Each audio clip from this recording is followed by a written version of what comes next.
Jadi ya kan suna Muhammad. Kuma a cikin alƙur'ani Allah ya ce Muhammad ko Muhammad Rasulullah sallallahu alaihi wasallam. Allah ya ce wallazi da ma'u ashjaa'u 'ala al-kuffari ruhama'u bainahum. Allah ya ce wanda suke tare da shi masu tsanani ne akan kafirai suna kuma rahama da tausayi ga junansu. Sai ta ce an kai manzo Muhammad sallallahu alaihi wasallam a lokacin da Allah ya kare maka ya kare al'ummar manzon Allah saboda girman darajar manzon Allah a wajensa ya kare su da tsayar amani wanda tsuntsaye da suke dauke da duwatsu na wuta suka yi ruwan duwatsu a kan Abraha wanda ya zo da nufi zai rusa Ka'aba.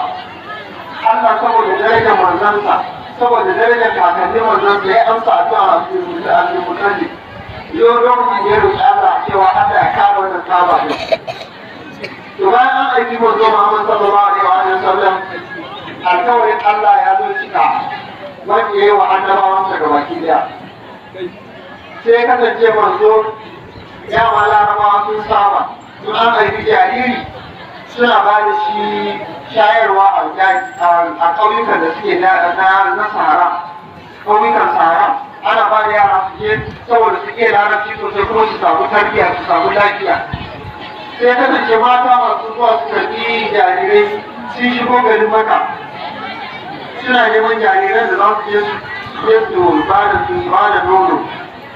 Suka ga manzon Allah sallallahu alaihi wasallam suna ganin cewa ai shi maraya ne saboda manzon Allah maraya ne ba shi da baba sai zama dukan su suna gudu su ɗauki manzon Allah.